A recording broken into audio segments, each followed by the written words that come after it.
এই প্রচণ্ড গরমে আপনারা কেমন আছেন? দেখুন পাখিদের আমি খেতে দিচ্ছি এখন। প্রচণ্ড গরম পড়েছে, এই সময় পাখিদেরকে খুব সাবধানে রাখতে হয় এবং খাবারও ট্রিটমেন্ট ঠিক করে করতে হয়। এই প্রচণ্ড গরমে হাত দিয়ে পাখিদেরকে বাঁচানোর জন্য আমি পাখিদের দুবেলা ওআরএস দিয়ে থাকি, আর সঙ্গে সামান্য সামান্য করে খাবারও দিই।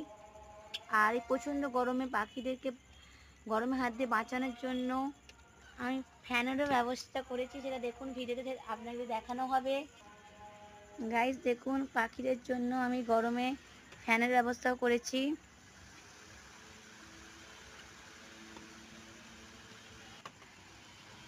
গাইস ভিডিওটি ভালো লাগলে একটি লাইক দিবেন, আর আমাদের চ্যানেলটি সাবস্ক্রাইব করে দিবেন, যাতে এরকম পাখিদের ভিডিও আপনাদের কাছে আমি আবার দেখাতে পারি। না, বাই।